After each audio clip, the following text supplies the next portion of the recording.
So first of all, I'd like to say thank you so much to Aidan for joining us this evening. I'm really looking forward to this one. I was just telling Aidan that I've finished reading Emery's Archaic Egypt, and he said he only mentions Emery for a little bit at the end, but doesn't matter. It's all going to be really great and interesting, I'm sure.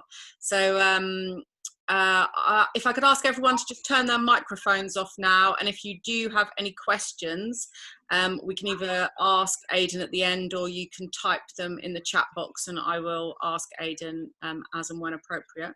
So if I could ask you to all turn your mics off now, and I will hand over to Aidan. Right, okay. Good evening, everybody. Good to see you all. And let us get the show on the road.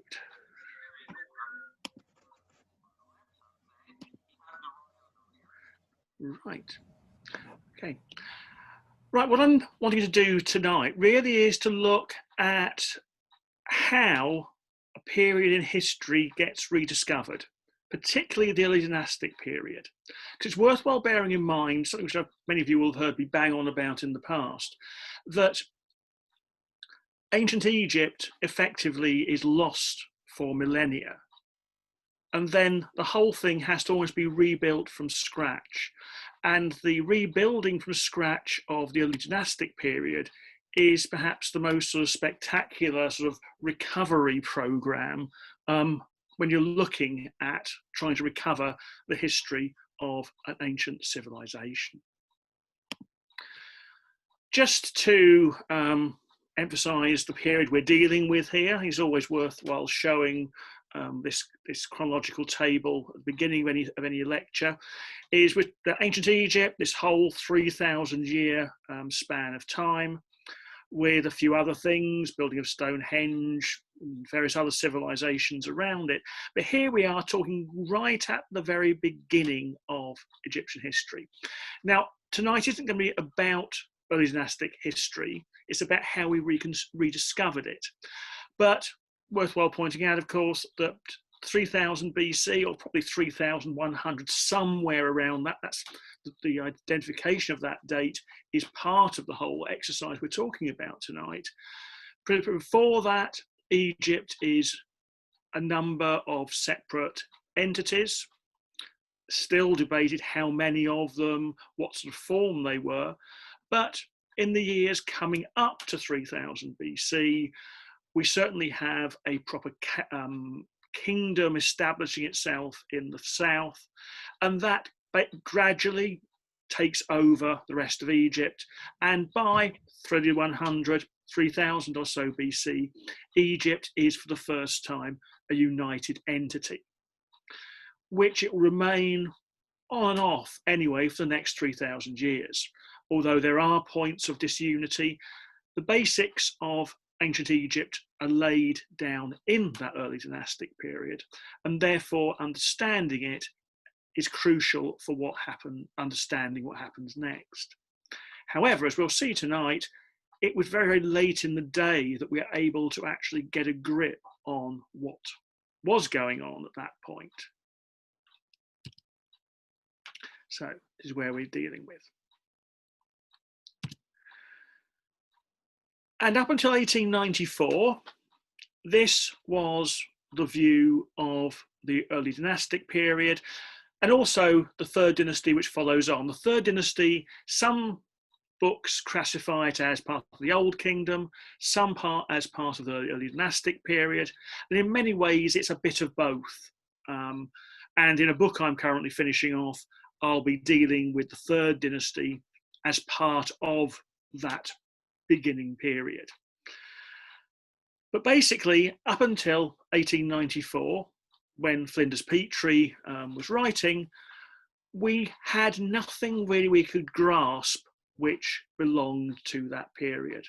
We had, as we'll see shortly, a list of names, but actually whether they were real names or made up, one couldn't really tell. And as Petrie says in this quotation, when you look at a lot of historiography, the early kings of a place are often either demonstrably or suspiciously made up. For example, the first British king, according to some chronicles, was Brutus, who'd come from Troy. There are other little things like the foundation, well, the sort of foundation myth of Scotland, Scota, an Egyptian princess who comes and sort of establishes Scotland. So there are all these things. So there's a good reason for that kind of skepticism about whether or not these people are real or not. And indeed, until less than a century before that, one could have a similar kind of discussion about the whole of ancient Egyptian history, because the links with the ancient Egyptian past had effectively been severed in the 4th century, late 4th century, with the final triumph of Christianity in the Byzantine Empire, and that then the last bastions of paganism, and therefore in many ways the full Egyptian civilization effectively are broken at that point, when we have the last known hieroglyphic text from 394. It's a pretty poor one at that. So probably by the early 5th century, it's really all gone, both from the point of view of the ability to read anything which might have survived from pharaonic times, and also really any kind of philosophical wish to engage, because in the new sort of brave monotheistic world, anything pagan was by definition bad, and the only things which really survive undamaged by iconoclasts are temples converted to churches. Example here, the Wadi Sebwa temple, whereby that was converted to a church, whitewashed and repainted with Christian symbolism, except here where the whitewash has fallen off and we have Ramesses II apparently offering flowers to St. Peter. And that continues yet further with the triumph of Islam, in some ways an even more austere monotheism, which looks upon the past as being necessarily a bad thing, with a few exceptions. So therefore we end up with this situation of there being a complete air gap between ancient Egypt and sort of the Enlightenment, Renaissance, and moving into modern times, with the remains from that period sources of building stone, if that. The only bridges which existed between the ancient world and the early modern world were the classical and Hellenistic writers, whose works actually had been lost for quite some time, but then were rediscovered in monasteries during the Middle Ages, and of course the Christian Bible, which also has references to ancient Egypt. But this was really all anybody had to go on right the way through until the beginning of the 19th century. Now, of these sources, the only one which really was of any use when one was looking back at the very earliest part of Egyptian history was Manetho. The Bible, as far as Egypt is concerned, kicks in, depending on how you look at the chronology, Middle Kingdom or Second Intermediate period at the earliest. Herodotus talks about some early monuments, but really we're only talking about 4th dynasty ones, the Great Pyramids. So all of that, so really those aren't any help. So Manetho was the only source for the Early Dynastic Period, the first 2 dynasties, also sometimes called the Archaic Period by modern Egyptologists. These various periods and kingdoms, of course, are just simply convenient ways by modern Egyptologists to group broadly similar periods together. And that's what happens with the first 2 dynasties, which used to be called the Archaic Period, but Early Dynastic Period is the preferred version of it. So what we have in Manetho are these two lists of kings. As some of you will be aware, we don't actually have any original copy of Manetho, nor even do we have an original copy of the epitome which was produced from it. As far as we can tell, the original Manetho was a narrative history. Then at some point, the king's reign lengths and so on were abstracted from that. And then those end up getting quoted by later chronographers in the early Christian period. Two of them being here, the key ones being Africanus and Eusebius. And as you can see, that although they are clearly working, they're working from the same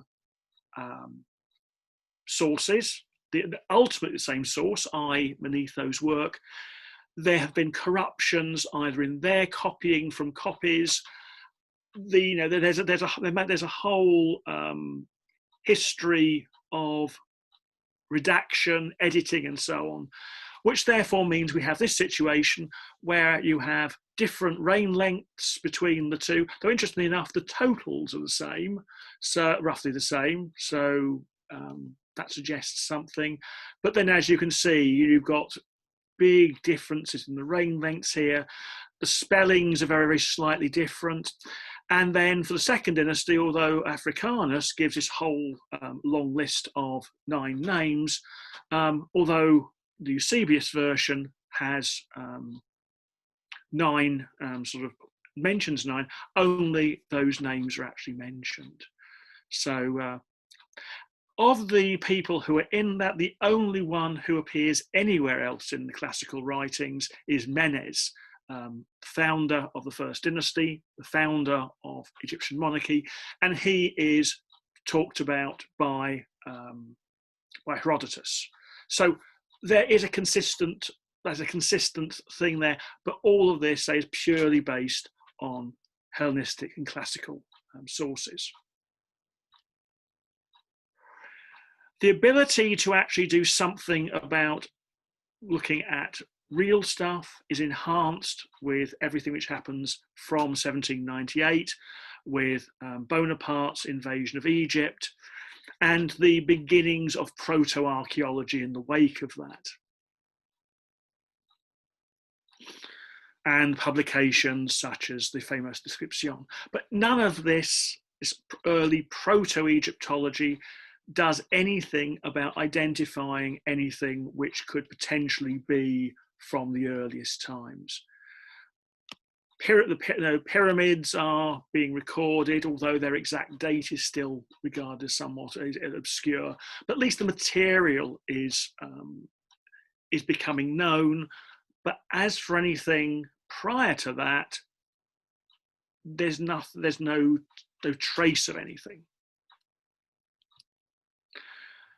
The Rosetta Stone, of course, allows the translation of actual Egyptian sources, and therefore one can starting to access what the ancient Egyptians might have said about these early periods over and above what Manetho and Herodotus might have said about them. And therefore we have, of course, the famous decipherment. And there's a whole story around decipherment. Decipherment is by no means the simple eureka moment that a lot of books present it as. It was a long slog to be able to really understand what hieroglyphs were all about. And the ability to read connected text really wasn't there until the 1850s. Nevertheless, from the 1820s onwards, it was possible to identify royal names, some of which were sufficiently similar to names in Manetho to be able to place them in some way, and others who could be placed by simply looking at things in archaeological terms, what monuments were built on top of others and stuff like that. So king lists could be developed not only through Manetho, but also with reference to real Egyptian stuff. And an early source from as far as the Egyptian end of things was concerned came up at the end of the 1810s. In 1819, they came with the discovery at Abydos of a king list in the temple of Ramesses II. This king list is now in the British Museum, but this is it, by the glories of Photoshop, returned to its place on the wall in the temple, discovered by W.J. Banks at the end in 1819, and eventually taken away in the 1830s and sold to the British Museum, where we have it here it's shown on display today. However, from the point of view of trying, and very, very useful already, looking at the names which are on it, allowing to verify names found at Karnak and other places to get the New Kingdom pretty well sorted out. Unfortunately, the upper upper blocks and the right-hand blocks are all missing, and this is a reconstruction of what the rest of it would have looked like. And from our point of view, the part which is missing is the Early Dynastic Period part up here. So although there was this rather important document about trying to verify Manetho, and then also what you would get out of the monuments, it would have no help getting back beyond the First Intermediate Period, effectively. A source which does go back beyond that was found by Bernardino Drovetti, the French consul, in the form of a papyrus, which appears to have been intact when it was found. Unfortunately, by the time it reached the Egyptian Museum in Turin and its fragments were sorted, it was all that survived were these fragments. And it took rather a long time. And in fact, it's only in the last 10 years that the fragments have ended up coming into what appears to be roughly the final configuration. And here is just an example of how some of them have been moved around. The blue is where some of the fragments originally were placed by Gustav Seyfarth, the first person to really examine the fragments in detail and being able to put them in clumps by a careful examination of the papyrus fibres and so on. But the beginning part of it, again, where these earliest kings were, was the bit which was most badly misplaced, because, again, he had nothing much to go on apart from Manetho. And therefore, as you can see, this part was really nothing like.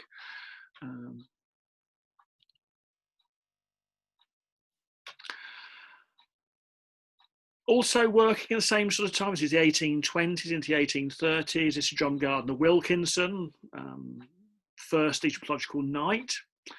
And although the place he was working for most of his career, down at Luxor, had absolutely nothing which was original to the early dynastic period, he was able to find in the Ramesseum, in the sequence of reliefs which deal with the Festival of Min, a sequence of statues of ancient kings. During the Festival of Min, during the Ramesside period, part of it was the carrying of statues of earlier kings. And here we start, actually including the reigning king, Ramesses II, and running back through into the 18th dynasty. But then having got to the beginning of the 18th dynasty, Ahmose here, the compiler jumps back in time to get to the founder of the Middle Kingdom, Montuhotep II, and finally back to Mene, a king whose name is written as Mene, who, of course, was immediately recognised by Wilkinson and his contemporaries as being none other than the Menes of Manetho, simply the S being a Greek termination of the basic radicals, which are M and N. So this sort of at least showed that Manetho was at least as far as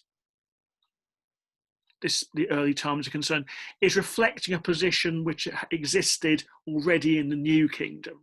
And from what could be made out on in the Turin canon as well, you could see there were some names which seemed to correspond to Manetho. So at least one could at least see that Manetho was not a completely made up thing from the Ptolemaic period.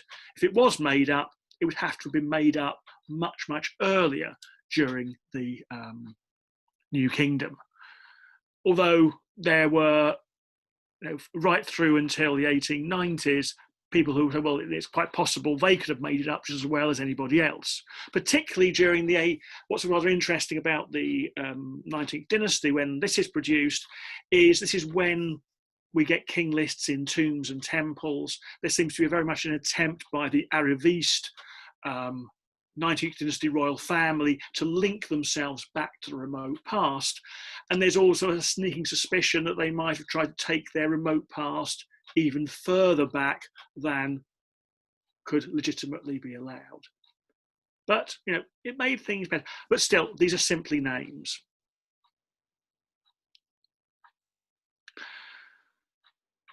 Getting a proper sequence of names in Egyptian, going back to the earliest times, had to wait until the 1860s, when Auguste Mariette, founder of the Egyptian Museum in Cairo, gets working at Saqqara.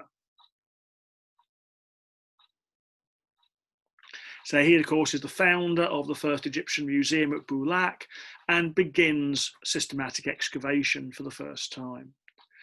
And amongst the things he finds at Saqqara, so just another view of the interior of the Boulak Museum. One of the things he finds when he gets to Saqqara is a tomb of the 19th dynasty. Now, when we think of Saqqara, most people think of Old Kingdom material. There's a huge amount of later material there, including of the Ramesside period. And here, say at Saqqara, the tomb of a man called Chenri was found. Material from the tomb has gone around the world a bit. The canopic jars, for example, from the tomb are in Brooklyn.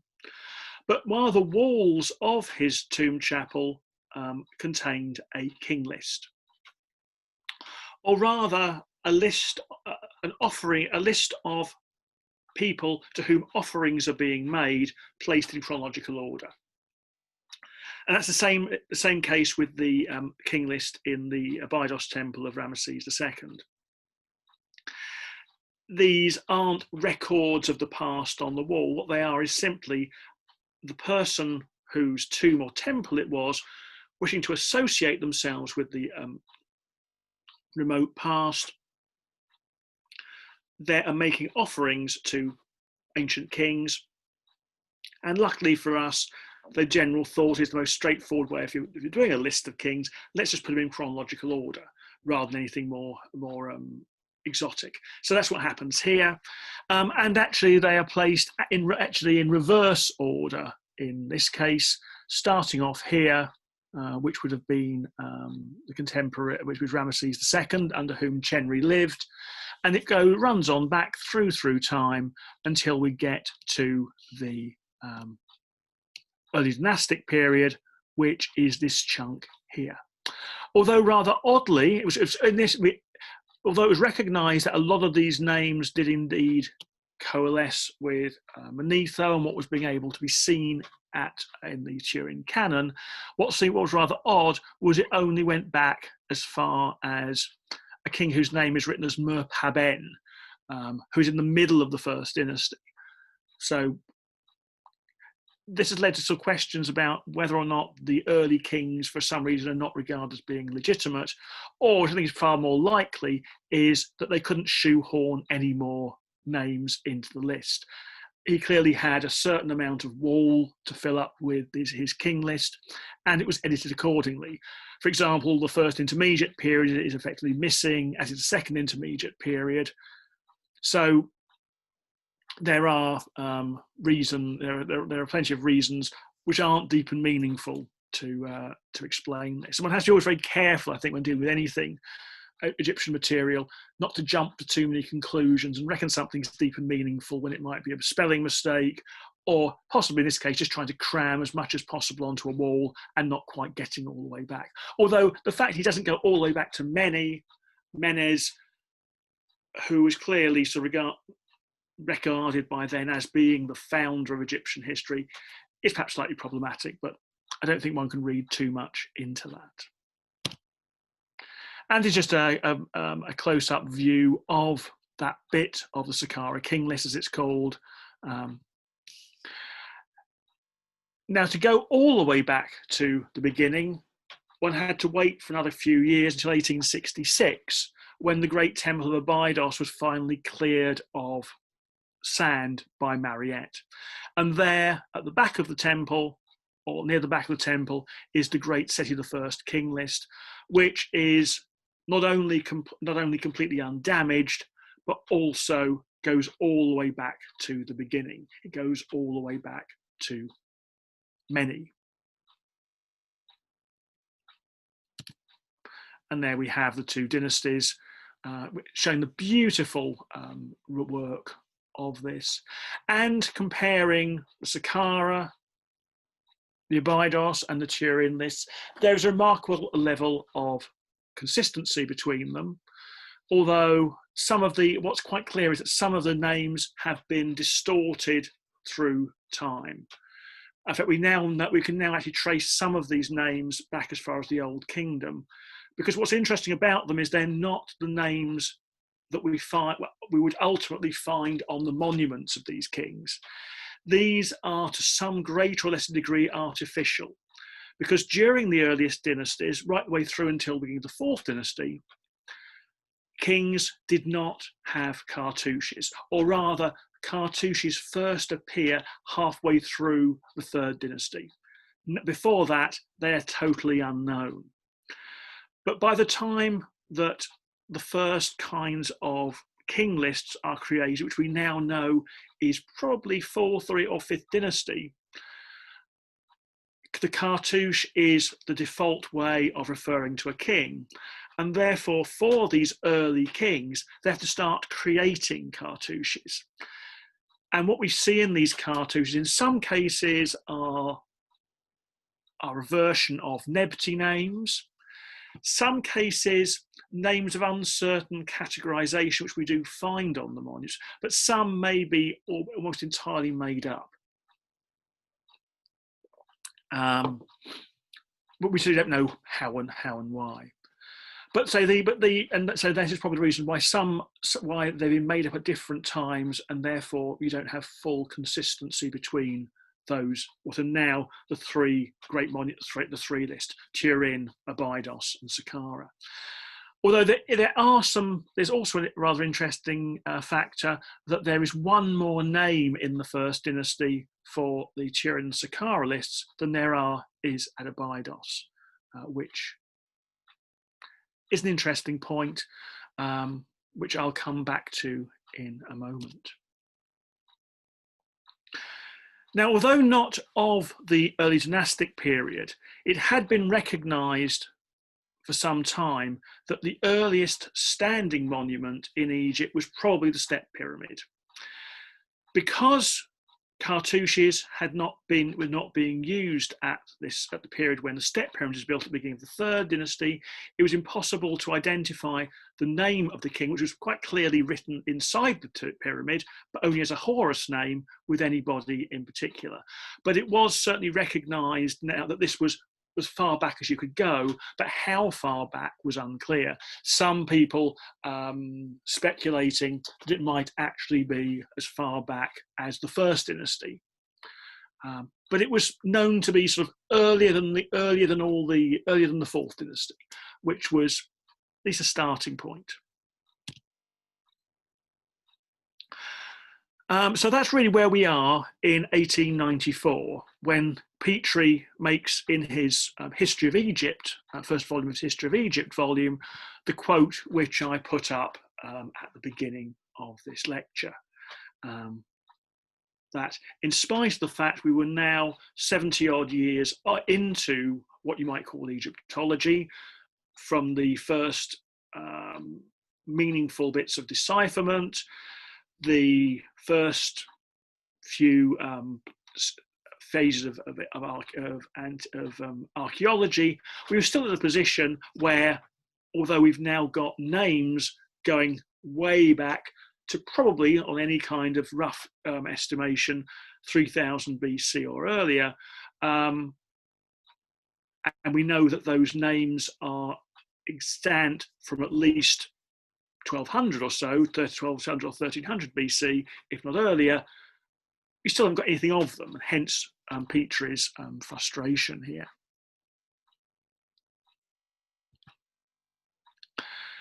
But only a year, less than a year after that rather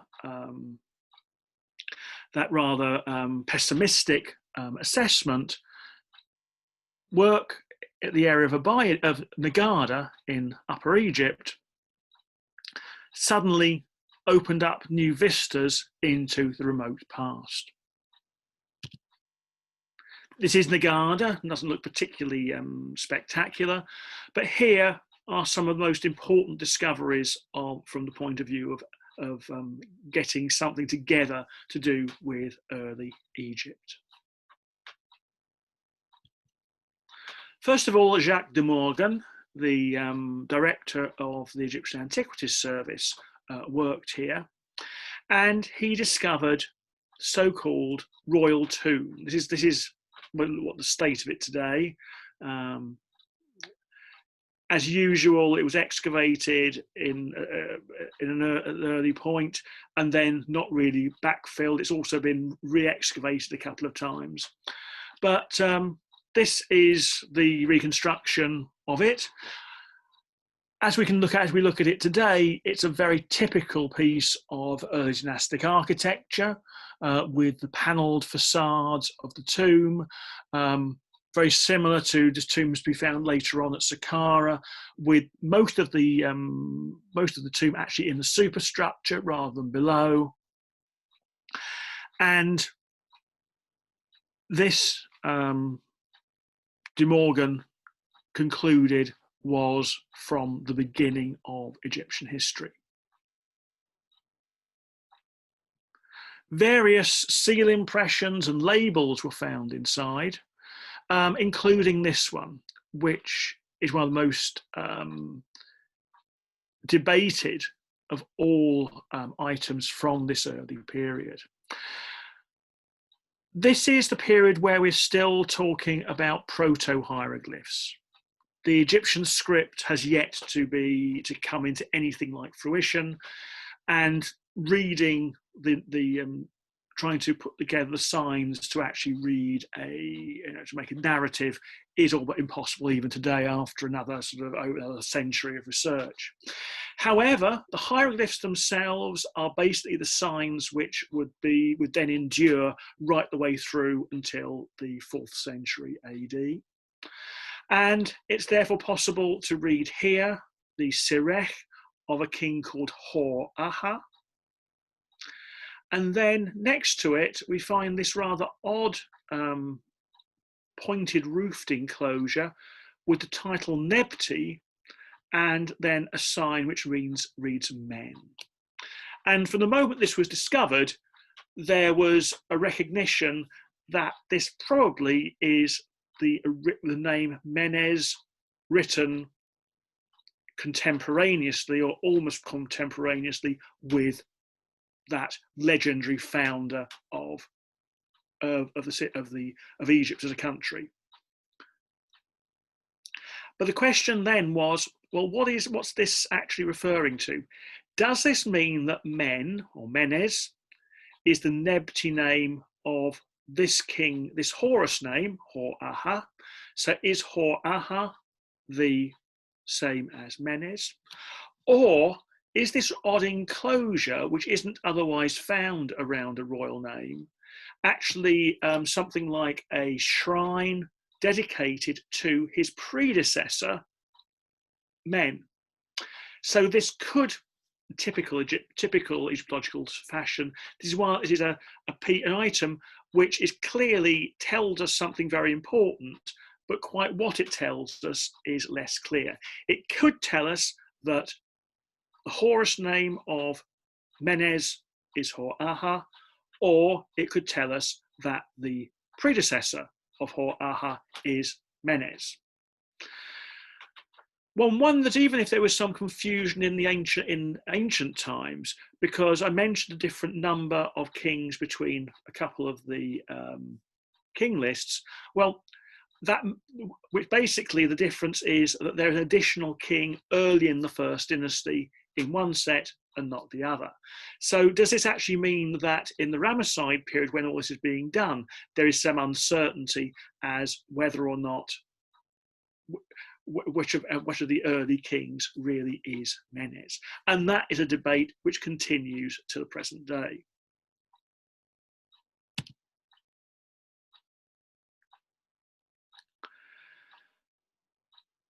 Around the same time, and this is sort of a certain amount of synchronicity, at El Garb, at Abydos, excavation work was begun by this gentleman, Emeline. He was fundamentally a Coptic scholar who, however, had decided he was going to do some field work in Egypt. Abydos had been since the days of the consuls who were excavating in the 1820s recognised as a rich source of antiquities, and as a result, Emeline did some work there. Slightly disappointed by his initial discoveries, which included, though, the tomb of a high priest of Amun of the 22nd dynasty, he then moved further into the desert to an area known as El Garb, which basically is mother of pots. And as he says, this is because the whole area was rich, was liberally covered with potsherds. And this is also where potsherds would be and other items would be retrieved by local villagers as presents for children. So there was stuff to be had up there, and he started excavating there, and discovered what turned out to be the tombs of the kings of the first dynasty.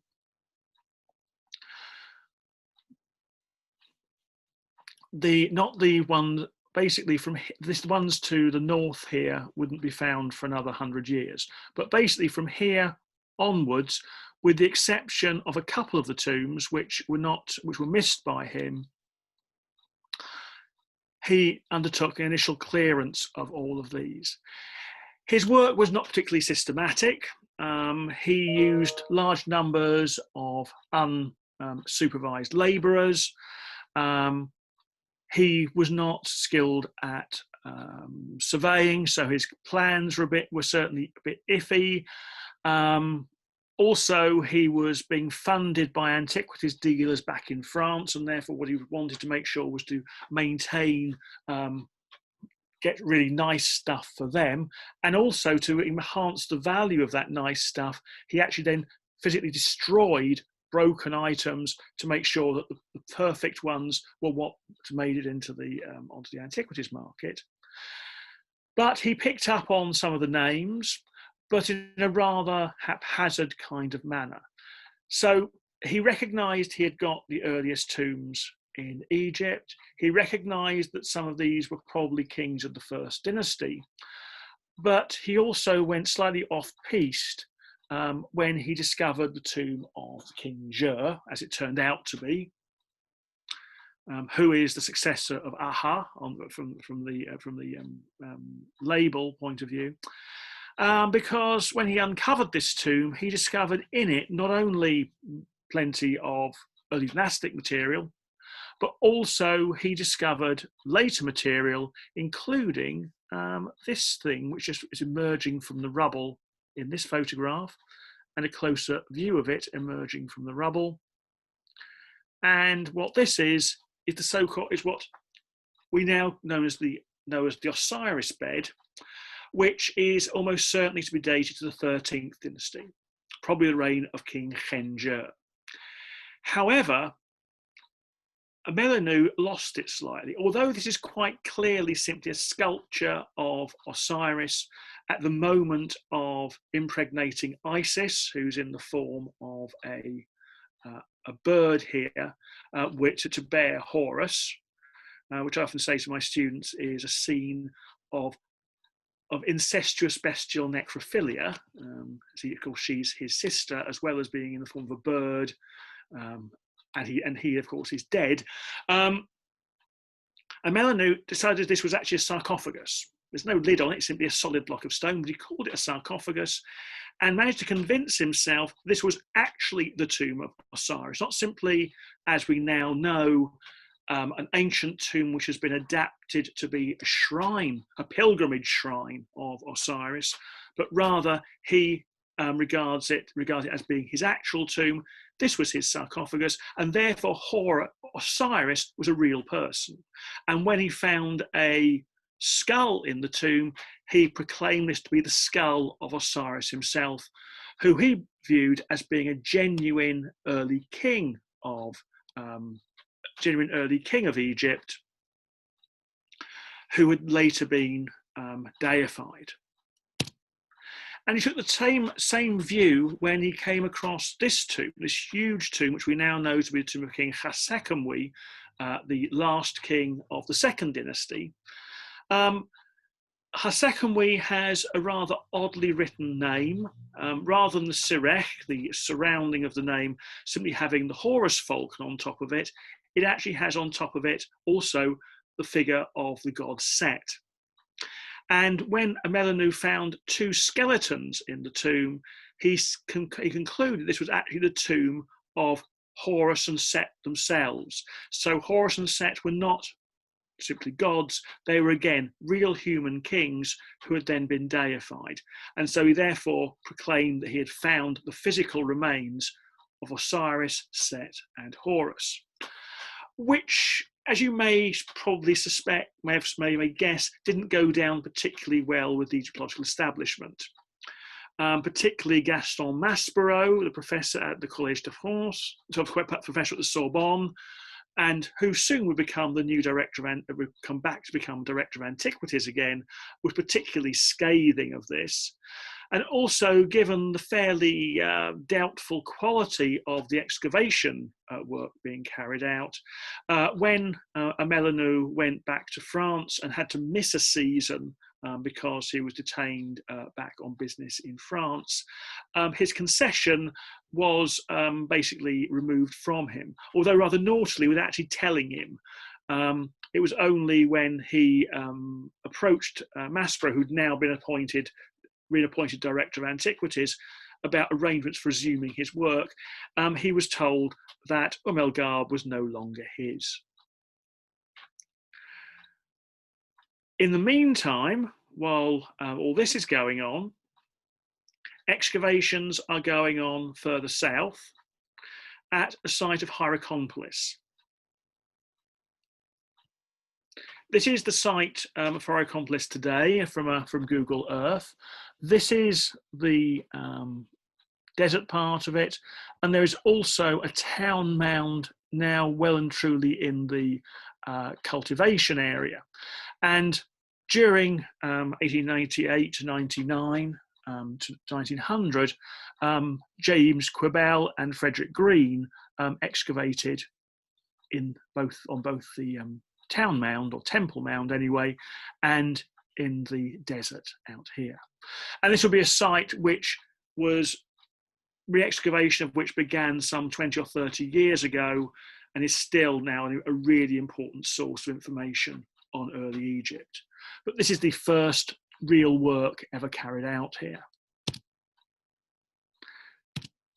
This is a map of it. Sorry, it's 90 degrees to the aerial photograph, but at least and these are these areas which have been identified subsequently by excavators.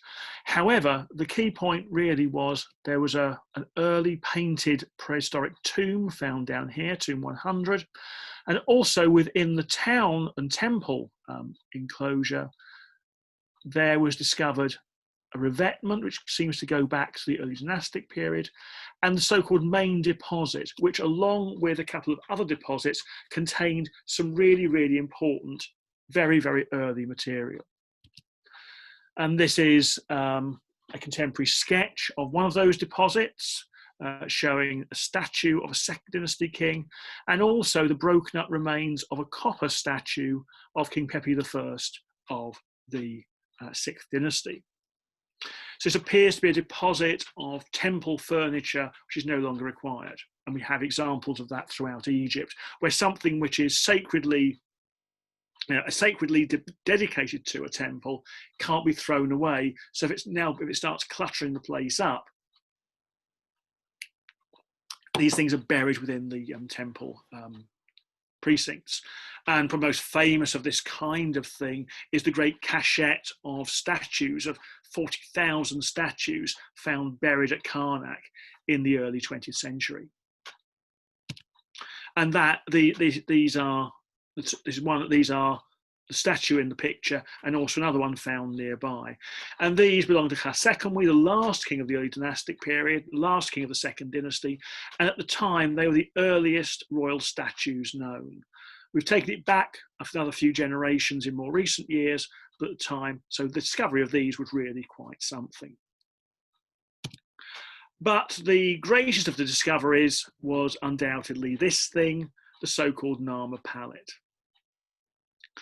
On one side, you've got a king wearing a crown later associated with Upper Egypt, Southern Egypt, smiting an enemy, with this kind of proto-hieroglyphic rebus up here, indicating he is from probably the Delta. And on the back here, the king wearing the red crown, later associated with Upper Egypt, is apparently processing in triumph, with headless bodies piled up in front of him.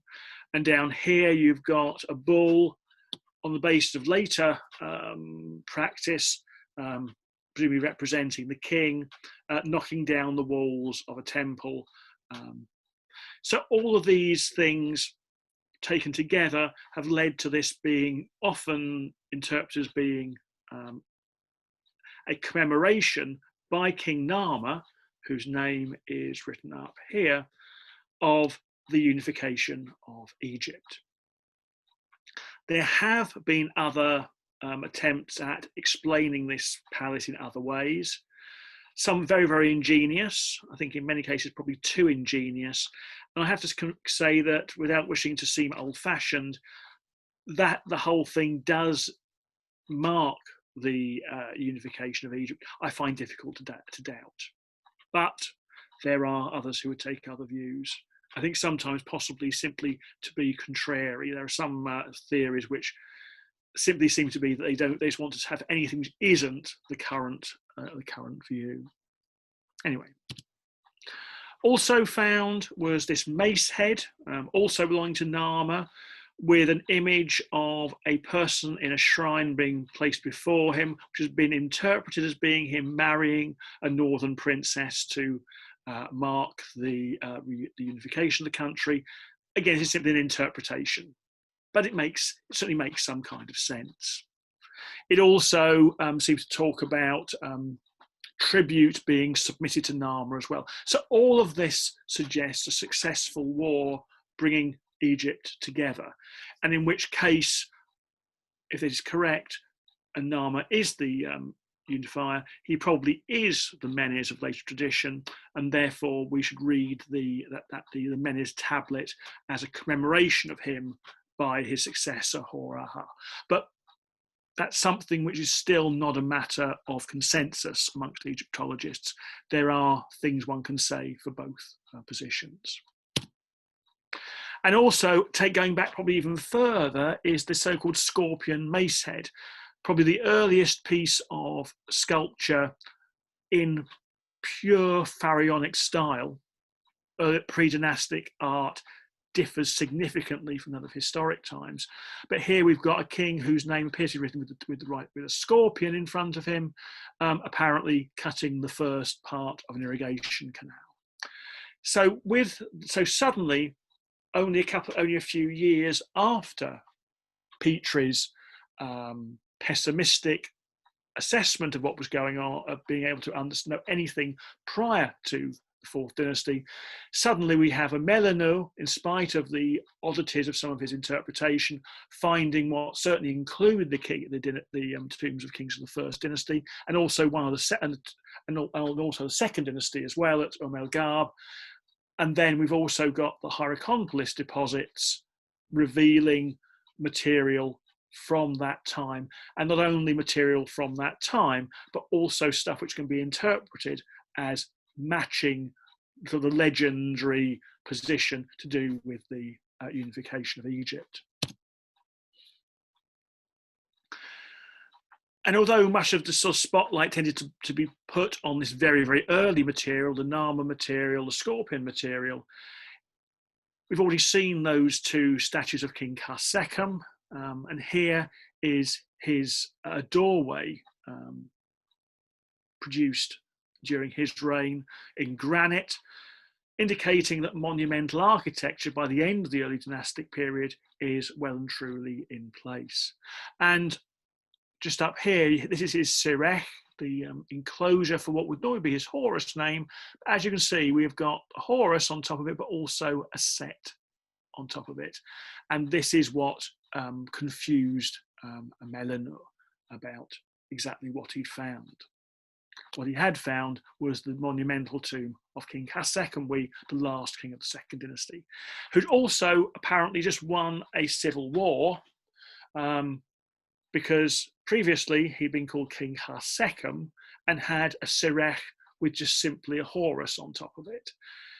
And it may be that the later legends about Horus and Set, their battles and so on, are in some way related to a warfare during the second dynasty, which is between protagonists of Horus and Set.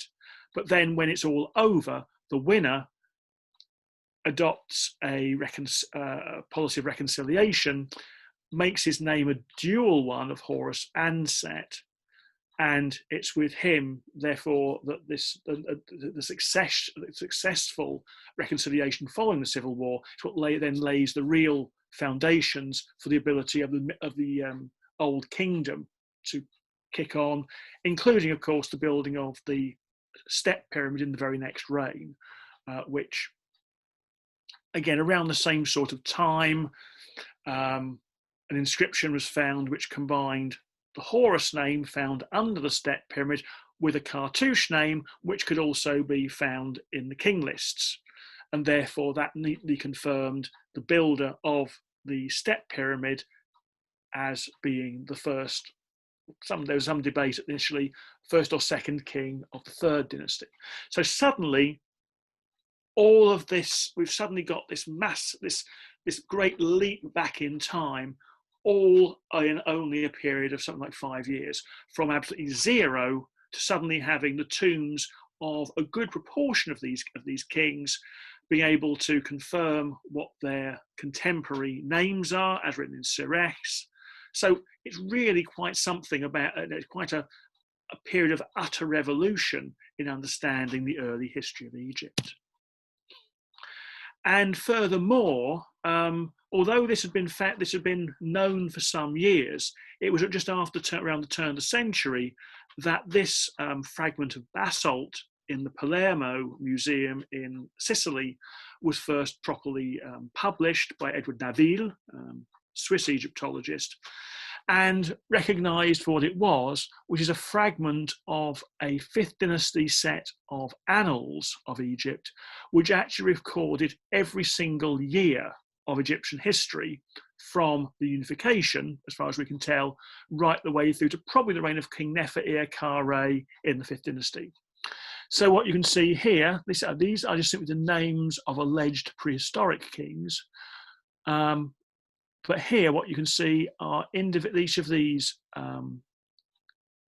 rectangles is a year of a king, with the height reached by the Nile in that year at the bottom, and within it, an event of that year.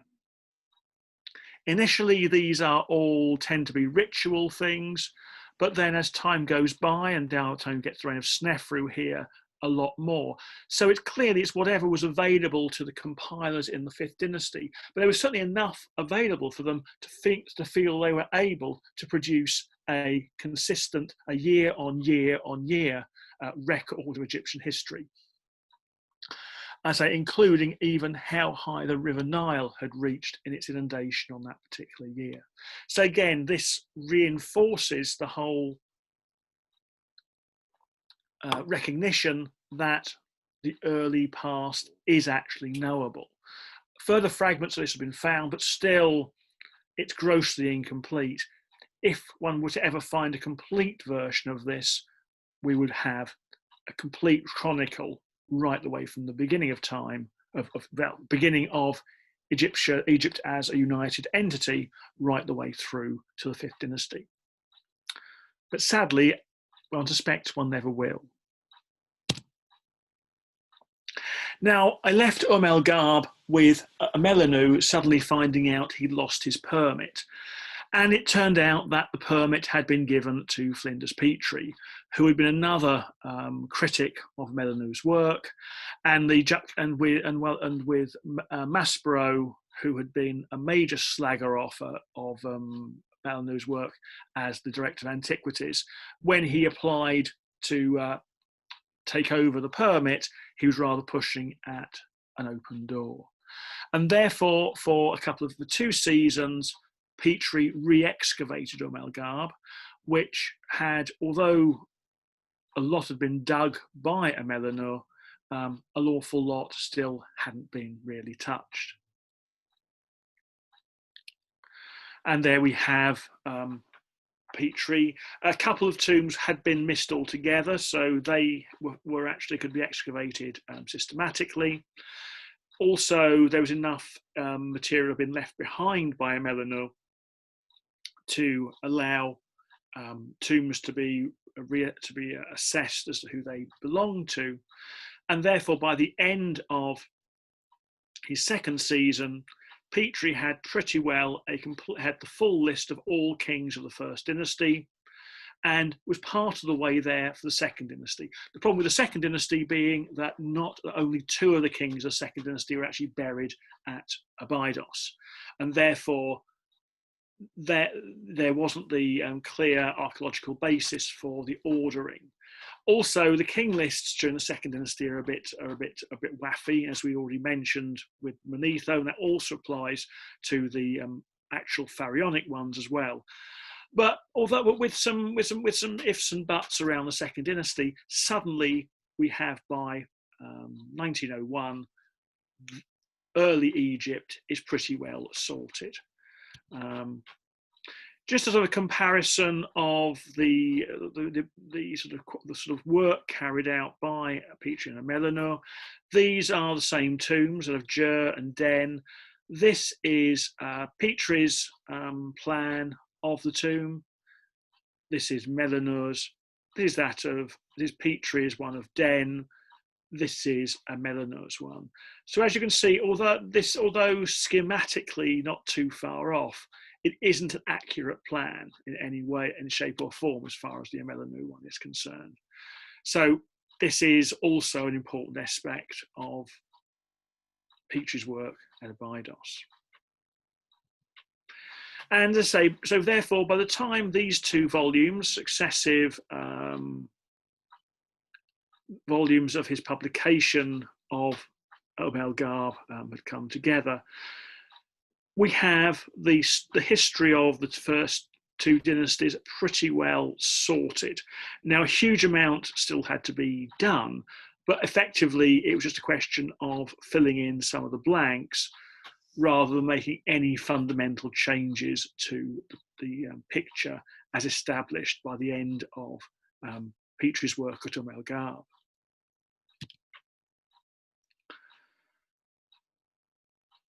Of course, a huge amount, say, has been done subsequently. Probably the best known, most elaborate work was here at Saqqara, where initially, just before the First World War, Quibel, who'd worked at Hierakonpolis, discovered a whole bunch of 2nd and 3rd dynasty tombs in the northern part of the necropolis, and basically the blue here, a 3rd dynasty, orange are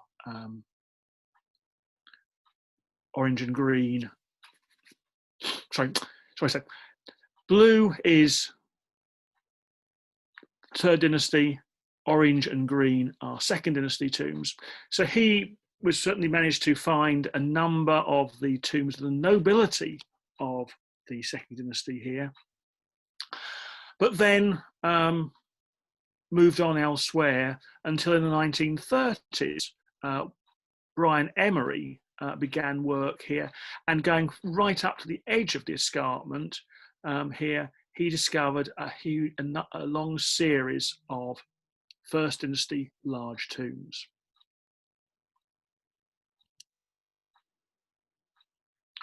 And here we're just looking from the west. Here is this escarpment with the First Dynasty tombs along the top of it. And here we're taking a photo taken from about here, looking along that edge, seeing some of the tombs here, and in the background, the tombs, the pyramids of Abu Sir and of Giza in the distance there as well. These tombs, both the Second Dynasty ones found by Quibell and those found by Emery, added greatly to the known amount of material from the earliest dynasties, although also led to some degree of controversy, because Emery saw that these tombs at Saqqara were significantly larger than those at Abydos, and therefore wondered whether these might be the actual tombs of the kings of the First Dynasty, with the tombs at Abydos only being cenotaphs or dummy tombs. And this debate continued for quite some time.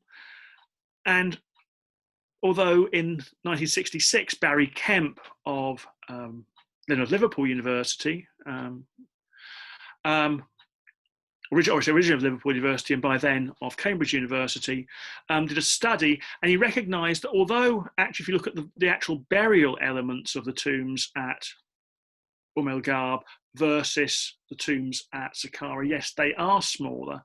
He recognised there are also huge monumental enclosures a couple of kilometres away from the tombs at El Ghab, and that if you then put the appropriate enclosure together with the tomb at El Ghab, you ended up with vastly larger monuments. There's also a problem here that these tombs were broadly the same sort of size, and there were some tombs where multiple ones had seal impressions of a given king. So you wouldn't expect to have a king to have more than one tomb at the same location. So all this became slightly problematic. And I think the vast majority of scholars now recognise that these tombs at Saqqara are tombs of high status individuals, either members of the royal family and or officials, whereas the kings are buried down at El Ghab. And although allegedly fully excavated, first of all by Emeline and then by Petrie, El Ghab was the subject of has been the subject of further excavations in more recent years by the German Archaeological Institute in Cairo, led by the late Gunther Dreyer. And not only was the re-excavation of tombs already excavated by Emeline and Petrie accompanied by further discoveries. We're now talking about the minute sieving of spoil heaps and things, so things which were missed by the early archaeologists are being found. So some really important information sort of came out from that. But also further to the east, the German excavations found Cemetery U, including this huge tomb which seems to belong to a king scorpion, who, to my view, is probably the same scorpion as the Macehead, but others would argue he's an earlier one. There are some significant issues with the carbon-14 readings from early dynastic Egypt. They seem to be earlier than one can be credible. So that's something which continues to be sorted out. So basically, we've gone. What we've been trying to sort of show here is how we move from absolutely zero apart from Manetho, through to some names in Egyptian, and then onward into actually identifying real material of these early kings, so that the early dynastic period is now a fertile source of research, and so with certain issues, particularly in the second dynasty, with a solid succession of kings and a solid succession of monuments. So, thank you very much indeed, and I'm happy to take questions.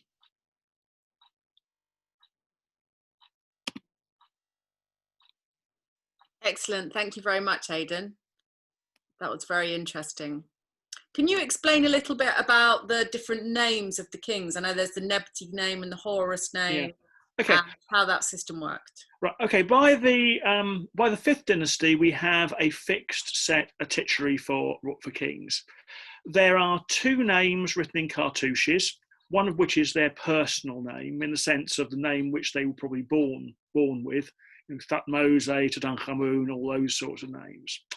Then there is what we tend to call a prenomen, also written in a cartouche, which is something associated with the sun god Re, and taken on when they become king. So, for example, the prenomen of Tutankhamun is Neb-Khepru Re.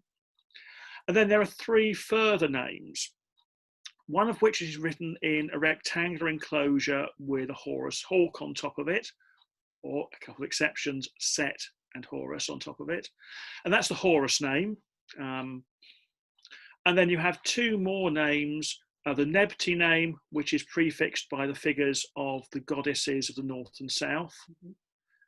The Nebti name. And there's another one which is sometimes called the Horus of Gold name, or the Golden Falcon name.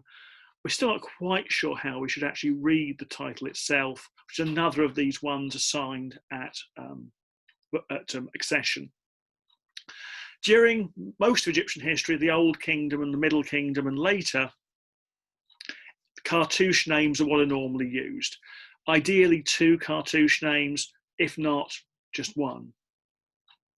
And then if there's enough room on the wall, then the Horus name as well, and then possibly the other two as well. So, however, in the early dynastic period, the Horus name is the one name which is constantly used by every king. And we have we have a Horus name for pretty well everybody who we can assign to that period. They also use the Nebti name, but not consistently. And there are a couple of other odd titles which don't seem to quite fit in with anything.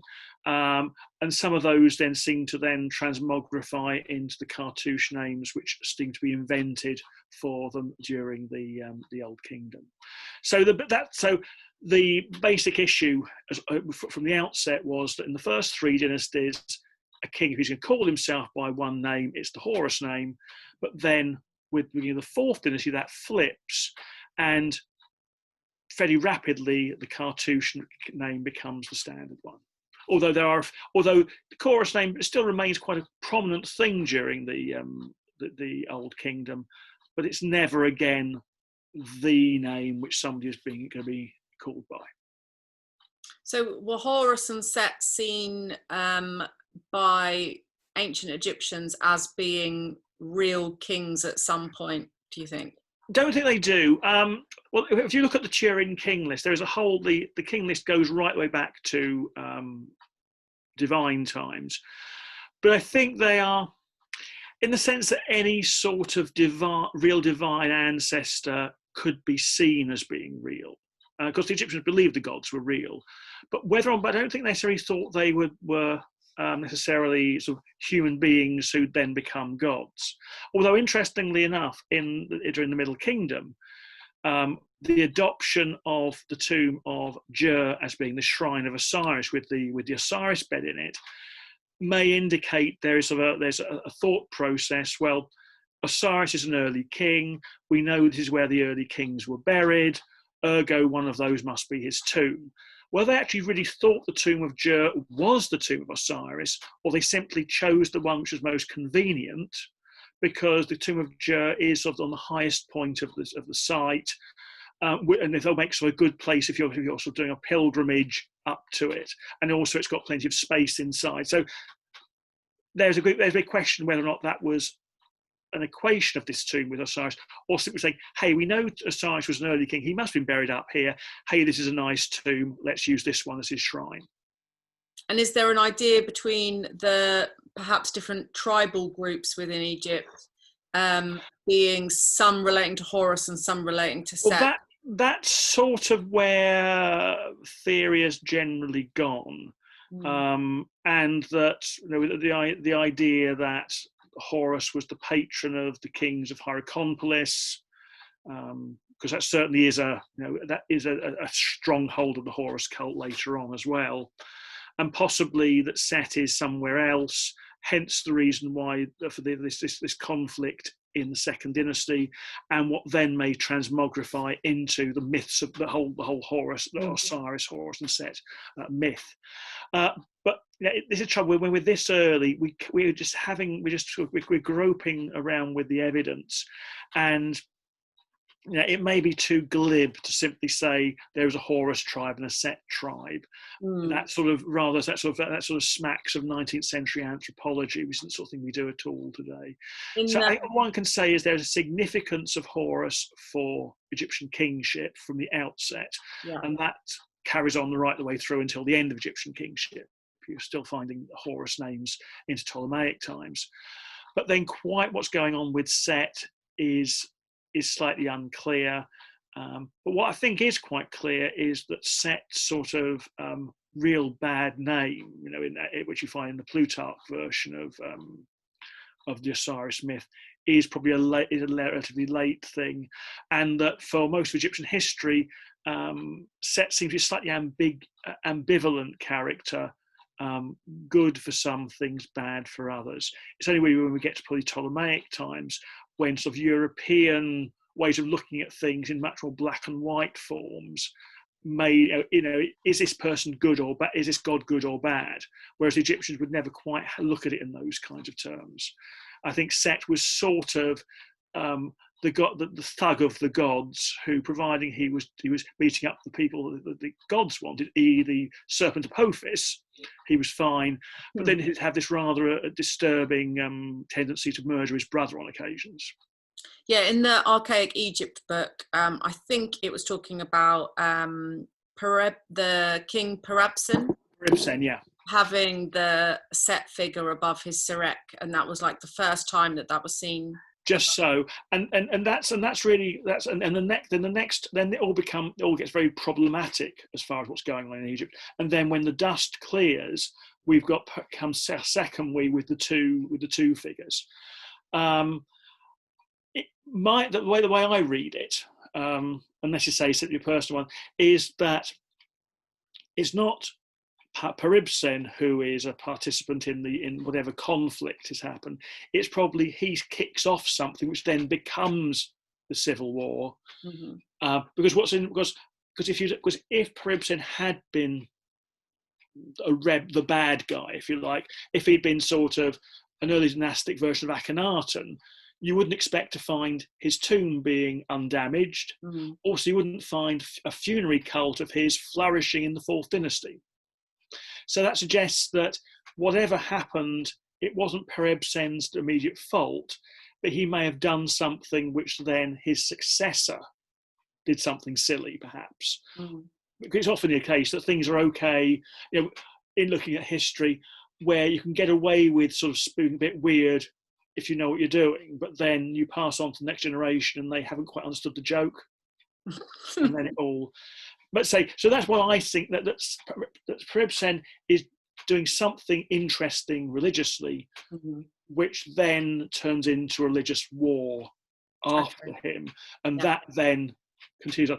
And there was a suggestion back in the 1920s, which I have some sympathy with, that the full-scale Horus and Set myth, as in the temple at Edfu, is a theologicized, if that's a word, and fictionalized version of some of the actual civil war. Okay, yeah. The other thing I wanted to ask you about, one of the things I found most fascinating in archaic Egypt was the early kings sacrificing their staff and their burials being found around the tombs. So can you tell us a little bit about Yeah, that? yeah. Basically, when you look at the tombs of, let me just actually, I'm going to reshare my screen, go back to the plan of Abydos, which is probably the easy way of looking at this. Bear with me a second. If I can get this thing to move on. Hang on.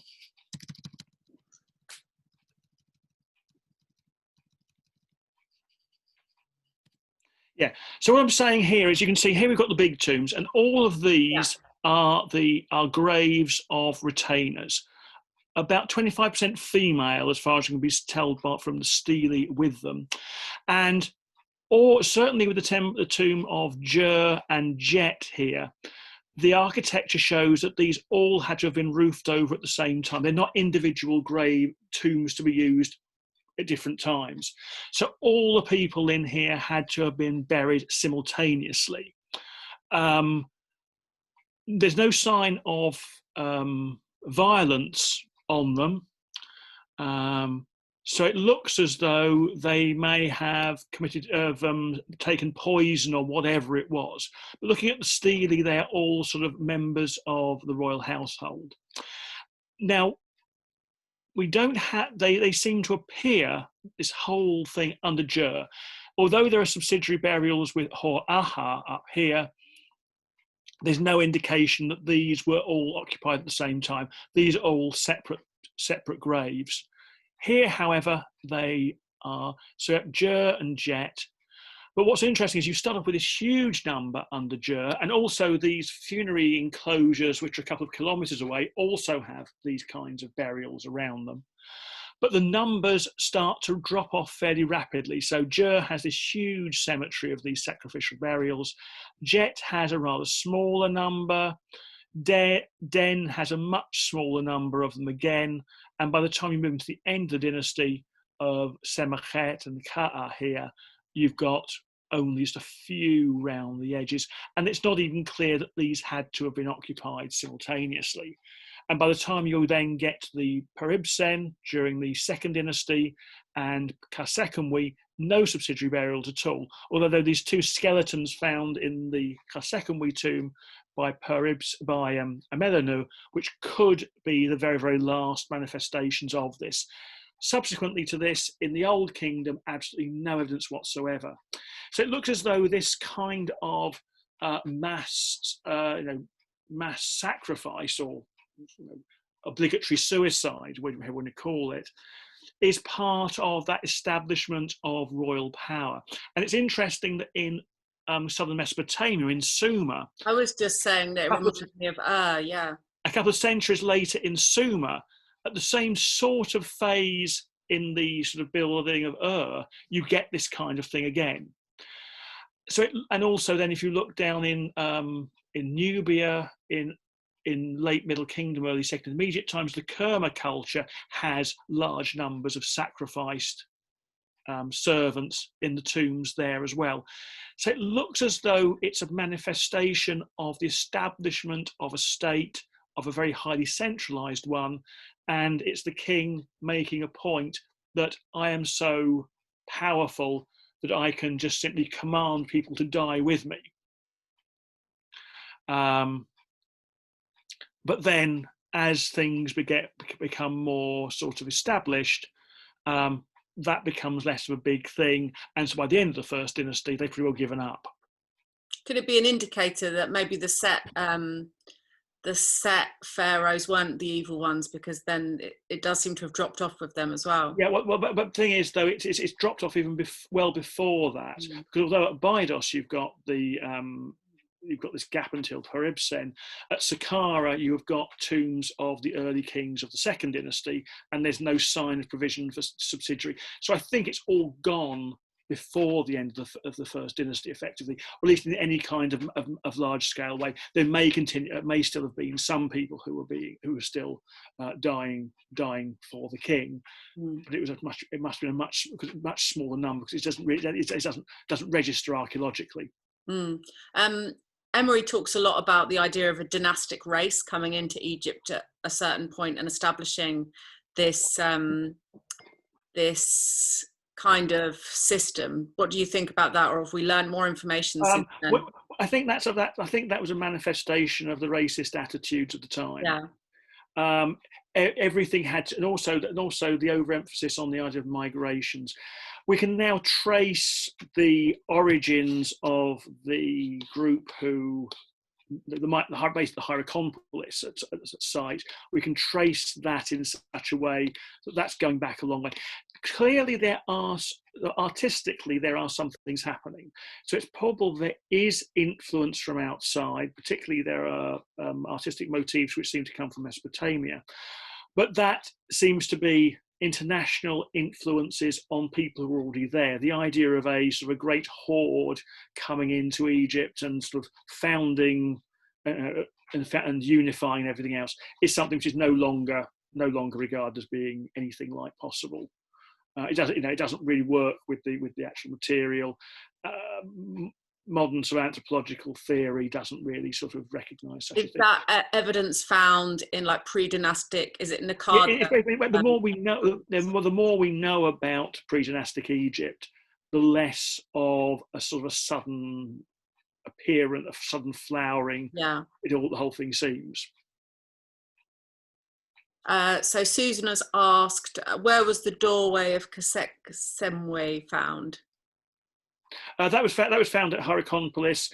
It was in the debris, but it was from that temple area close to where the main deposit was found. Rufus has a question on the subsidial burials as well. Rufus, do you want to unmute yourself so you can ask Aidan your question? Okay, thanks. Well, we've more or less covered that. I'm just wondering what the evidence is. What sort of evidence, or what the standard of evidence is about these? You mentioned that a lot, certain areas seem to have been roofed all at the same time, so that the interments would have all have happened there. I wonder how many actual bodies did they actually find? For example, you said that you don't have much signs of violence, so they could have taken poison to be killed if they were killed. I'm just wondering what sort of standard of evidence we've got, since there's so little. Well, certainly, so the roofing evidence is architectural. It's quite clear you can't roof them over separately. You've got to do it all in one phase. As far as the number of bodies which have been scientifically analysed is pretty small, but the excavation records show they're all just lying there. If you've been the ones at for example, they show signs of having died in agony and so on. But yeah, there is a limit to amount of archaeological work that's been done on them. But the ones which have been examined, there are no signs of death. There's no signs of cause of death. So if they had been sort of poleaxed or whatever else, you expected there to be some sign of that. Unfortunately, it's one of these cases though where early, the number of bodies which were actually looked at by physical anthropology was minimal at that kind of period. But there is no evidence showing that they had been killed in the sense of stabbed, hacked to death, or anything like that. So that's really all we can really go with. All the skeletons which have been recorded all appear to be lying there quite peacefully. So they weren't then. So there isn't then evidence, for example, that there were soldiers killed in wars. None whatsoever. No, most of them have got stele with them, which tend to give them actual sort of court titles. So that they're all clear. They're people who are sufficiently well regarded to actually be buried with a stela. So the only obvious thing, apart from them taking poison or whatever, would be a 5,000-year-old version of COVID or whatever bumping at the time. But again, if you've got sort of, you wouldn't expect, they've all got to be buried at the same time. One gets the feeling that those tombs are all closed on the same day that the king's tomb is closed. So it all seems pretty systematic. Okay, thank you. Gertie asks, what book would you recommend on early dynasties? I think probably at the moment there's Jeff Spencer's Early Egypt is still a good thing, although a bit out of date. Depending how early you want to go. If you want prehistoric Egypt, there's something like this Jeffrey Tass's book on. Oh yeah, that's got a good like potato face on it. That's the hasn't it? one, yeah. But yes, probably Jeff Spencer's is still a pretty good thing. I've got one which I'm working on at the moment, which will be out next autumn. And a couple of people have mentioned these findings of the subsidiary grave dwellers perhaps being strangled because of discoloration on their teeth caused by hemorrhage in the pulp cavity. Arthur says. Not impossible. But the one there's the number which have actually been examined is relatively small, so it's possible.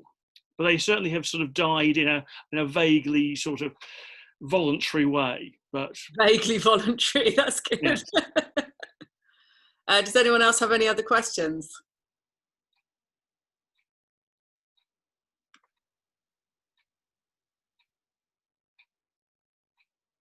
Oh, here we go. Scorpion, catfish, Nama, Ahaja, the start of the first dynasty seems a bit debatable. Who do you think unified? That's from Chris. I think it's probably, what I'm saying in the book, I think it's Nama. Because I think that, particularly including the ambiguity of the names on the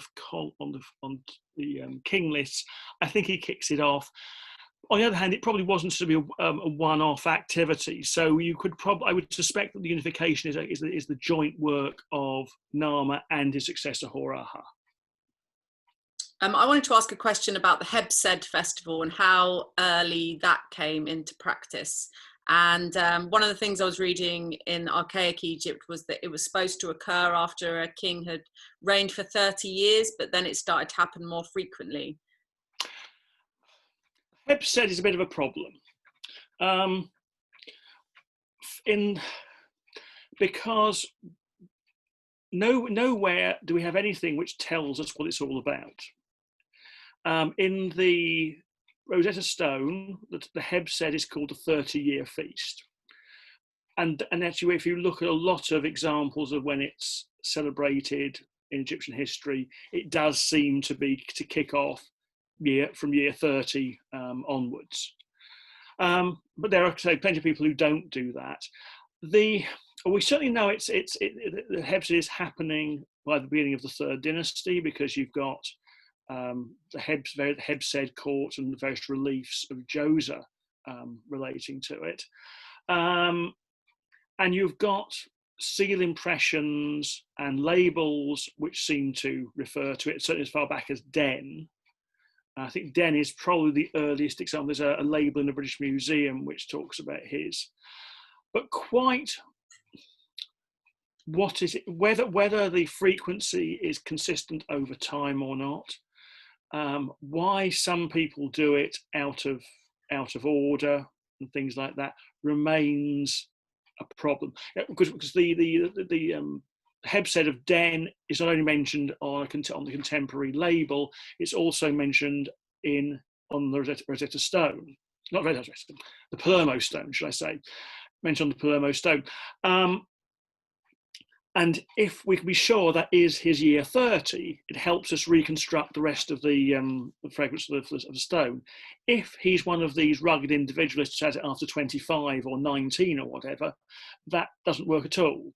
So the Hebsed remains a problem, and whether it really does go back, as sort of early writers thought, to when the king was sacrificed after when he got too old, is really unknowable. An awful lot of these things, which sort of, particularly somebody of Emery's generation would have been taught as facts, are now regarded as being much more uncertain than that. Nikita also asks, could the Nama palette be an early form of propaganda, perhaps? I think probably is, yes. well, in a sense, that pretty well all Egyptian art, royal art, is propaganda of some description, and, you know, and the one does wonder whether that thing was commissioned as something to be sort of passed round at, at dinner parties, or with cheese on it, maybe. Yes, exactly. But that's it. Yeah, I think making something like that is clearly meant to make a point. And what's interesting, of course, is that it's making that point using an icon of the smiting scene, which then becomes absolutely standard throughout the rest of Egyptian history. Mm. You know, you're still getting Emperor Nero being shown smiting, you know, Like thousands of years later. smiting meme. Mm. Yeah, so I think it's interesting. That is, I think, the earliest we have of it, but it's almost but the icon is almost sort of created, you know, almost, you know, perfect at the very, very outset. But yes, it has to be a propagandistic item, and it's possible more than one was made. It so happens we've got that one, the one which happened to be dedicated at the Temple of Horus in Hierakonpolis. I'm sure that probably other ones may have been made. It's possible even when one was given as a gift to every temple in Egypt. Mm. It just so happens that the only place where we've got, thus far anyway, any kind of deposit of early temple furniture happens to be at Hierakonpolis. So yeah, I could see them being almost mass produced, and every temple must have one. Mm. Like a Billy the Big Mouth Bass for early Egyptians. Right, Brian asks, some say that men sometimes meant so-and-so, i.e. a general term for some unnamed king. If so, that must complicate the matter. There's no evidence for that whatsoever. Okay.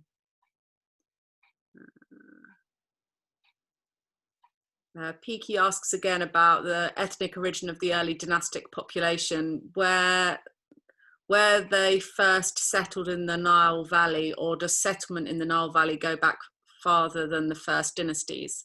Settlement in the first, I think the earliest, it goes back 60,000 years or so, settlement in the Nile Valley. So no, it's, yeah. And also, I think the very concept of racial origin is something which I don't think isn't something that's really recognised as a valid thing anymore. There are, like you were saying, particular motifs that are recognisable from areas like Mesopotamia as well. When did people in the Nile Valley begin to trade into those other areas, or receive those kind of goods? There's certainly material passing in sort of the sort of centuries immediately before the unification. And I think what's happening there, what's happening is that as people settle down more, because one of the things is that the Sahara Desert becomes much more arid, and people sort of get driven down into the river valleys, which is probably also the same going on in Mesopotamia as well. Mm. That as people are getting more settled, things are developing, exchange between regions gets going. People also travel, they get ideas. So I think the influence of these sort of Mesopotamian motifs, which we can see in some of the late pre-dynastic, early dynastic material, is probably due to people, not because you've had Mesopotamians coming and doing stuff in Egypt, but you've got people who've travelled to and from Mesopotamia and have seen have you seen what the cool new thing they're doing in Ur is? You know, Sacrificing people. I think it really is how a lot more stuff really happens. If you think about today, how fads of some things for things which are Japanese suddenly become okay, it's much further, but you can move things more rapidly. But it's not to do because there's any Japanese actually in a given place, like that nominally Japanese clothing brand. What are they called? Superdry. Superdry. There's nothing Japanese about them whatsoever, but they're simply pandering to a desire for something exotic. And I think that's exactly what's going on throughout human history, is that as people move around as traders, proto-tourists or whatever else, they see things, get ideas, and those things again get adopted. often through the local lens. I think that's really what's happening there, because you're getting also, it's the same time all this is happening in Egypt, when you're getting at least the southern states of Egypt coming together, and Hierakonpolis is exactly when at Uruk and everywhere else that the idea of the state is coming together in Mesopotamia. So I think it's probably a period of great intellectual fertility, and that you've got people moving between these areas, understanding what developments are in southern Mesopotamia, influencing leaders in Egypt as to what is kingship and all those kinds of things. So I think it's more sort of slightly a second one remove, rather than there being any kind of dynastic races and things like that. It's just the idea, it's ideas moving rather than people. And how about ideas coming from the south as well, coming from Nubia? Because there was a developed culture, or a culture developed there as well, didn't it? Yeah, interesting enough, what happened with that there is a fairly uniform culture in southern Egypt into Nubia, and then when southern Egypt then moves on and rather leaves Nubia behind.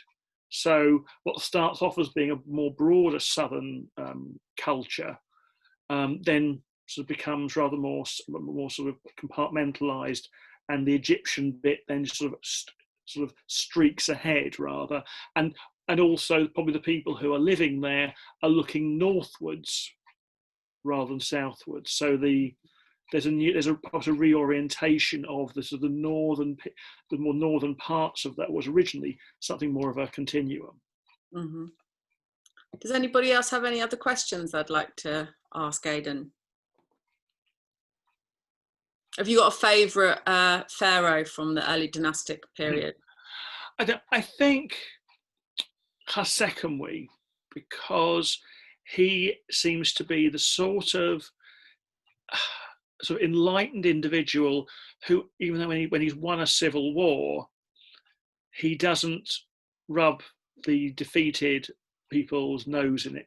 He recognises that what is now needed is for reconciliation, and to get the full potential of Egypt, you need the whole of Egypt working together. And the real evidence, I think, for him having done that is that his son and successor, Djoser, can build the stupendous step pyramid complex. So suddenly you're not going to be able to build something as innovative as that if you haven't got the full resources of the country behind you. So I think Hasekemwe, has to be, for me, the one who could. And also, he's the one of the whole lot of them you can actually say something about what his policies are likely to have been. Yeah. Even if we're having to infer this from what happens after him, and from the way he writes his name, you haven't really got that for the earlier ones. Although they could probably say something about Djoser by his sort of sudden decision that he wants to take everybody with him. So there's certainly he's certainly probably a very forceful, probably fairly brutal character. Possibly the sort of thing you need at that sort of rather crucial stage of state formation, but not somebody I'd necessarily want to sort of have dinner with, and I certainly wouldn't want to take a job with him. No. Is there an idea perhaps of early temple building, not related to tombs, but an early place of worship by these people? Not really. All we've really got, well, there is a sort of a proto-temple structure which has been identified from pre-dynastic times at Hierakonpolis, but I think the earliest thing we've got is that revetment I was talking about at Hierakonpolis, which does seem to be a raised mound, artificially sort of with a retaining wall around it, which was intended as a place for the temple. So I think that's our earliest real evidence for that. Okay. Also, Emery did mention that there may have been a female ruler or queens. Oh yes, oh yeah, absolutely. Yeah, what you've got, because one of the tombs at El Garb. Let me just go back to it. I've still got that one open. Yeah. Here, Merit Neat. This one here. Architecturally, it's very similar to all the others, but the stela has got no sirek on it, simply the name Mary Neat, and most names with Neat in them are female. And there's also a ceiling found from Den's tomb, which lists the people buried at Omelgar before him, including Mary Neat, who's given the title of King's Mother. Okay. So, and also it appears that from the one of the Palermo fragments that the mother of Den has a name which could be written that way. So the current view is she's probably the widow of Jet, who may have died quite young, and therefore she rules during the minority of Den. And the idea that Den came to the throne quite young is suggested by the fact he has a Hebsed festival, and depending on how you reconstruct the annals stones, possibly 40 or more years reign, which would fit in with him coming to the throne as a small child, and say Mary Neat acting as regent for perhaps a dozen years or more during her son's minority. Okay, excellent. Chris asks... Just say so, she's not a female pharaoh, she's merely a queen mother acting as regent. Okay. Chris says, if Scorpion is potentially earlier than Nama, is there any Naqada period kings' names elsewhere? There's a number of them. There's a number of Sireks which have been found in Sinai. Yeah, there's a half a dozen of them, but exactly what you do with them is a bit of a problem. There are two tombs which, on location at Omelgarb, are earlier than Nama. There's an Iri Hor and there's a Ka. How they fit in as well is unclear. Whether or not that. So yeah, there's a number of issues. There's names floating around, but there's just not enough to be able to actually get hold of them sufficiently to understand who or what they really are.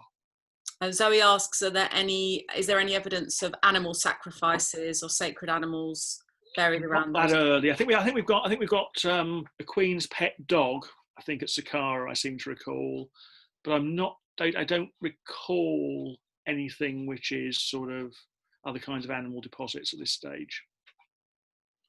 What are the kind of religious motifs in those tombs and burials? Are some of the gods recognizable from later periods? Not really. There's virtually nothing really, because the only sort of monumental things we've got are stelae, and those stelae are very simple. They are simply the Horus name of the king on two stelae which would have flanked the actual offering place. Beyond that, no, we've got there's from the second dynasty. There's a number of fragments of inscribed vessels which were found underneath the step pyramid, and there's a second dynasty one which has got a cat-headed goddess on it, who is recognisable probably as a prototype of Bastet or Sekhmet, but not quite sure which. We really don't start getting gods depicted in a sort of in reasonable context. Really, the 5th dynasty pyramid temples are really where we start finding the gods being shown properly. Otherwise, apart from having sort of Horus and Set on sort of Sireks and so on, there's not really very much. It may well have existed, but it just doesn't survive anymore. It's only when we've got the reasonably well-preserved chunks of relief from some of the Abu Sir pyramids of the 5th dynasty, we start having but the very fact that they are fairly mature when we start finding them there, does suggest that the iconography is in existence earlier on. It's just we haven't really got them. There's a few odd things on some of these labels from early dynastic tombs, which sort of could be, but they're sort of rather too stylized to be sure. And is there a sense in these tombs of not the elaborate processes of mummification, but some attempt to preserve the body? I think from the second dynasty, well, there's certainly wrapping in linen is there in the 1st dynasty, and a mummified arm, there's an arm found wrapped in linen, was found in the tomb of Jur. No sign. The one that had all the bracelets left on. With bracelets on it.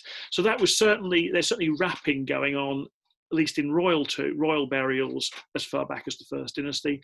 I think there has actually been some proto-mummies found at Hierakonpolis from pre-dynastic times. Mm-hmm. So attempts at doing something to the body do go back quite a long way. Were these the ones that had the kind of goo and moulded to be in the shape of the human? Yeah, and that kind of sort of moulding to look like a human being is certainly there in some of the tombs in the Second Dynasty, which have been found. The trouble is, a lot of the First Dynasty royal tombs were all burnt.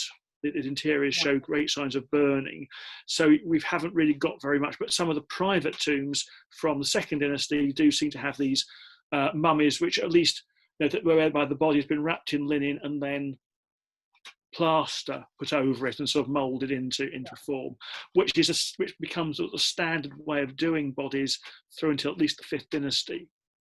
Sabrina says, is it worth reading books that are written in about 1900, or is it best to stick to new books to make sure you... The only ones worth reading are those if you're trying to get what was happening at the time. So if you're interested in historiography, yes.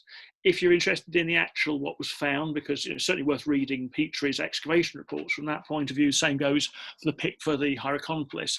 But as far as interpreting what's going on, no. And I think really there's very much a sea change.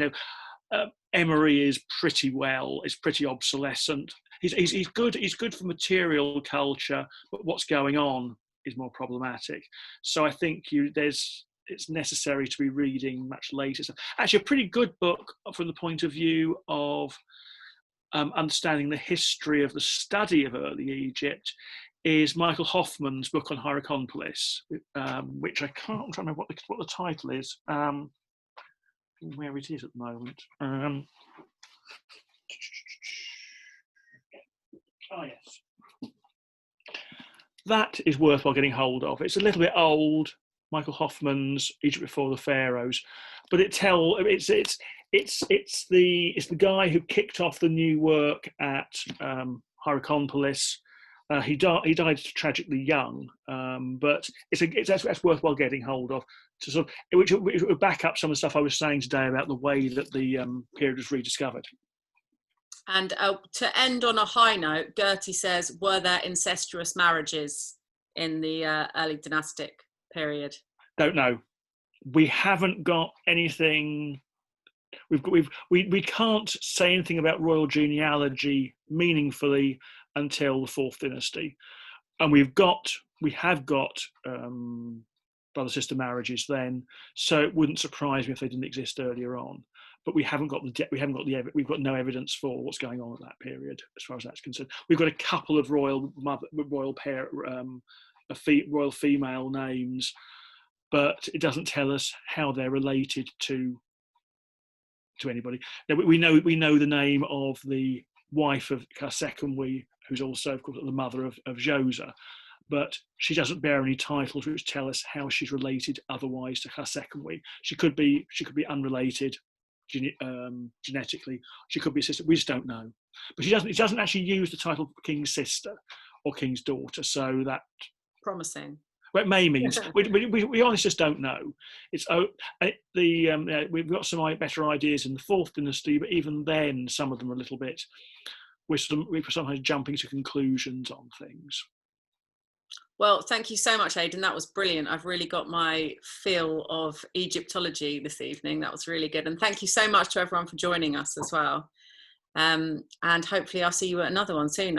Should remember our dates. What are our next dates? The next dates are with John J. Johnston, who's talking about lunar law. And that is the 30th of December. And then I have Dr. Paul Harrison, who is going to be talking about faith and personal piety. And I think that is the 22nd of December. No, maybe not. Don't quote me on it. Just look at my website. But yeah, Aidan, thank you so much. That was absolutely brilliant. Very, very thorough. I feel like fully satisfied now. Thank you so much. I'm glad.